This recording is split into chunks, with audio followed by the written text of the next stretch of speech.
Here's a number I want you to think about for a second. $900 million. That is what Operation Epic Fury is costing American taxpayers every single day. Not every week. Every day. By the time you finish watching this video, the United States will have spent roughly another $30 million on this war. And here's what makes that number even more uncomfortable. Almost none of it was budgeted. The Pentagon is now asking Congress for over $200 billion in emergency funding. That is more money than DOGE cut from the entire federal government. And some of Trump's own advisors privately doubt Congress will approve it. So here's the question nobody in Washington wants to answer out loud. Can America actually afford this war? And if the money runs out before Iran breaks, what happens then? I'll stay until the end. Because the answer involves something the Pentagon has never admitted publicly before. And it changes everything about how this war ends. Let's start with the raw numbers, because the scale of what has been spent in 3 weeks is genuinely staggering. On the first day of Operation Epic Fury, February 28th, the United States fired more precision munitions than it had fired in any single 24-hour period since the invasion of Iraq in 2003. In the first 100 hours alone, the cost was $3.7 billion. That figure comes from the Center for Strategic and International Studies, one of Washington's most respected defense think tanks. And it is based entirely on publicly available Pentagon briefings. By day 6, the total had already hit $11.3 billion in munitions alone. That figure was confirmed in a classified briefing to the Senate. By day 12, independent analysts at CSIS estimated the total incremental cost had reached $16.5 billion. And as of today, day 20, the latest AEI estimate puts the total somewhere between $16 and $23 billion, not counting equipment damage, radar replacement, or the economic ripple effects of closed shipping lanes. To put that in perspective, the entire Iraq War, which lasted nearly 9 years, ultimately cost American taxpayers close to $3 trillion. Penn Wharton, the University of Pennsylvania's budget research group, estimates that a 2-month version of this war could cost between $40 and $95 billion in direct military spending alone, and up to $210 billion when you factor in economic impact. That is before a single boot hits Iranian soil. Now here's where it gets really interesting, because the money problem is actually the smaller problem. The bigger problem is what the money was buying, and how fast it is disappearing. In the first 100 hours of Epic Fury, Iran launched more than 2,000 drones and approximately 500 ballistic missiles at American and Israeli targets. The United States and its partners shot most of them down, but to shoot them down, they used interceptor missiles. And those interceptor missiles are not cheap. And more importantly, they are not quickly replaceable.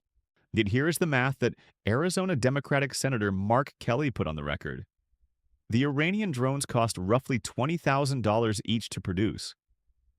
The American interceptors used to destroy them cost between $1 and $4 million each. The cost ratio, Iranian attack versus American defense, is 106 to 1. Iran spent $20,000. America spent $2 million. Multiply that by thousands of drones over 3 weeks, and you start to understand the problem. By the time the campaign was barely 100 hours old, the United States had already fired 168 Tomahawk cruise missiles. Each one costs $3.6 million. Here's the detail that should make every American taxpayer sit up straight. In the 5 years before this war started, the United States only manufactured 322 Tomahawks total.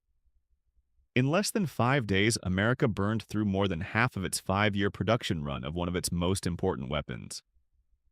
A source quoted in the Financial Times said it plainly. The Navy will be feeling this expenditure for several years, and it is not just Tomahawks. THAAD interceptors, Patriot missiles, SM-2 and SM-3 naval interceptors. All of them are being consumed at rates that production lines simply cannot keep up with right now. Iran figured this out, and they started deliberately targeting the radars that make those interceptor systems work. A $1.1 billion early warning radar in Qatar, destroyed by a single Iranian ballistic missile, THAAD radar facilities struck in Saudi Arabia, the UAE, and Jordan. Every time Iran knocks out a radar, it blinds an entire interceptor battery. And every interceptor battery that goes blind is a gap in the shield protecting American forces across the region. This is not a force that is losing the war. By any military measure, the United States has achieved extraordinary things in 3 weeks. Iran no longer has a functioning navy. Its air force has been effectively destroyed. Its ballistic missile arsenal has been reduced to a level where it will not pose a serious regional threat for several years. Over 6,000 Iranian targets have been struck. The Islamic Republic's entire top leadership is gone. But here is the question that is now being asked in closed-door congressional hearings and private Pentagon briefings. America won the first phase. What does the second phase cost? And is the country prepared to pay it? Because winning the air war over Iran is one thing. Replacing the munitions that were used to win it is another thing entirely. You cannot rebuild a Tomahawk stockpile with money alone. You need factories. You need trained workers. You need supply chains for specialized components. And those things take months to years to come back online, regardless of what Congress appropriates. Elaine McCusker of the American Enterprise Institute told the Washington Post directly, "Just throwing lots of money into the industrial base does not necessarily get you things sooner. The constraint is not financial, it is physical." This is what General Dan Kane, the chairman of the Joint Chiefs, was actually warning about back in February before the operation began. In a meeting at the White House, he expressed concern that major military operations against Iran would be challenging due to munitions depletion from previous aid to Israel and Ukraine. In other words, America entered this war with its stockpiles already below ideal levels, and now, 3 weeks in, they are significantly lower than that. So what is the Pentagon asking for? Last week, the Washington Post reported that the Pentagon has asked the White House to approve a request to Congress exceeding $200 billion, not to fund the ongoing air campaign. That is already happening. This request is specifically to rebuild what has been spent and to accelerate production, so the next war does not start with empty shelves. Pete Hegseth's response when asked about the $200 billion figure was characteristically direct. He said, "As far as $200 billion, I think that number could move." Obviously, it takes a lot of money to kill bad guys. But here is the political problem. The Republicans have a razor-thin majority in the House.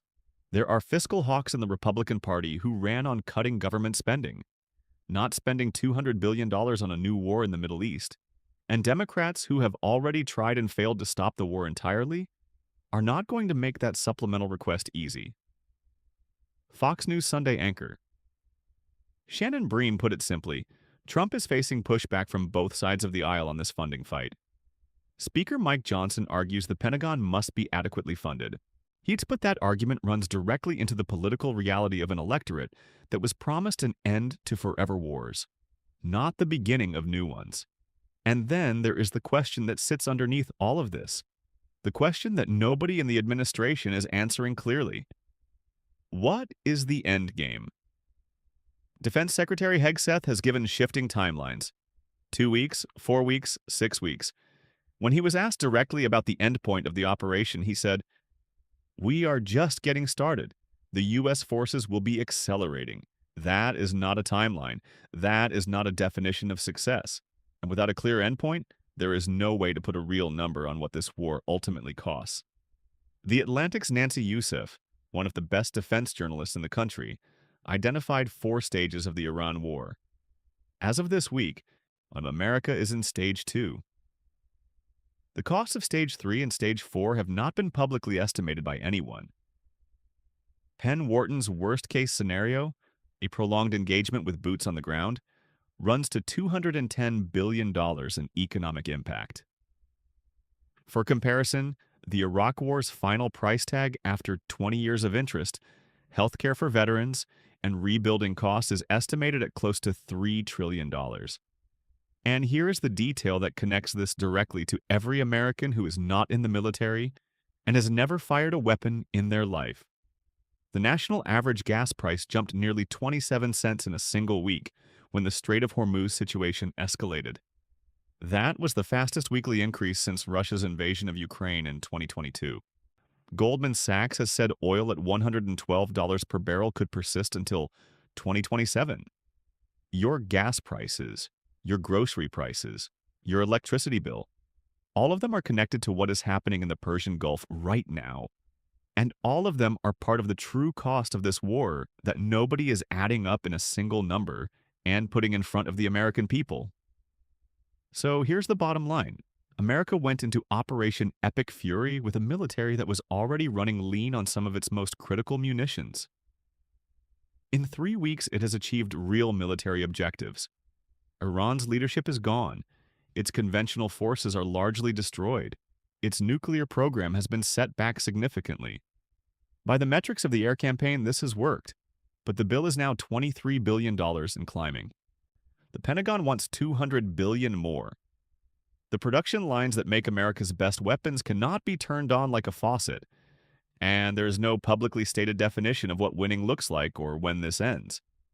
In Washington right now, the funding fight is just beginning, and it is going to be one of the most consequential political battles of the Trump second term. The question is not whether America can win this war militarily.